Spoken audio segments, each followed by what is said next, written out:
மேலும் ஒரு அண்மை செய்தி, திருச்செந்தூர் கோவில் யானை தாக்கியதில் வாகன் உட்பட இருவர் உயிரிழந்த சம்பவத்தில் யானை தெய்வானை முகாமுக்கு அனுப்ப முடிவு செய்யப்பட்டுள்ளதாக அண்மை செய்தியாக பார்த்துக் கொண்டிருக்கிறோம். இதுகுறித்து கூடுதல் விவரங்களுடன் இணைகிறார் செய்தியாளர் சிவகுமார். வணக்கம் சிவகுமார், விவரங்களை சொல்லுங்க. அது அறுபடை வீடுகள்ல இரண்டாவது படை வீடான திருச்செந்தூர்ல தெய்வானை அப்படிங்கிற ஒரு யானை வளர்க்கப்பட்டு வந்திருக்கு. வளர்க்கப்பட்டு வருது. எப்படி பாத்தீங்கன்னா, ஏறத்தாழ 16 வயதடைய இந்த யானை நேற்று திடீர்னு தன்னோட அதை வச்சிட்டு இருந்த பாகன், அதாவது அதை பராமரிச்சுட்டு வந்த பாகனை பாகனையும் அவரோட உறவினரையும் மிதிச்சு கொண்டது.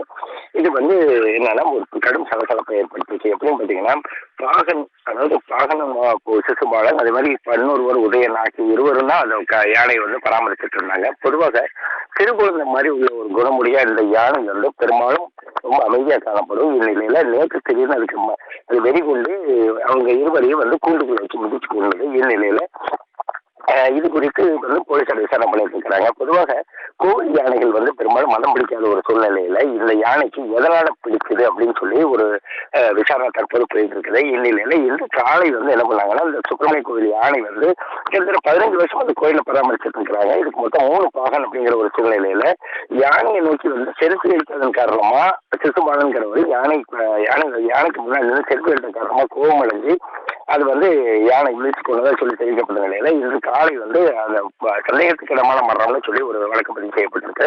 மேலும் நேற்று பாகனை கொன்னதுக்கு அப்புறம் அது தற்போது வரை எதுவுமே சாப்பிடாத ஒரு நிலையில அது ரொம்ப ஒரு சோர்வடைஞ்ச ஒரு நிலையில இருக்கு. இதனால இந்த யானையானது முகாமுக்கு அனுப்பப்பட உள்ளதாக தற்போது தகவல் தெரிவிக்கப்பட்டிருக்கிறது. யானை அதாவது திருச்செந்தூர் கோவில் யானையானது ரொம்ப ஒரு அமைதியான சுபாவம் கொண்டது. அது எதனால இப்படி ஆச்சு, என்ன எதுன்னு இப்படி வரைக்கும் விசாரணை நடந்துட்டு இருக்குது.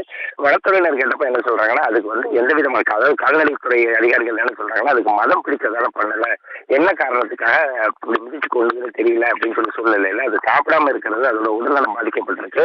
அதனால அதை முகாமுக்கு அனுப்பலாம்னு சொல்லி தெரிவிச்சிருக்கிறாங்க. ஆனந்தி,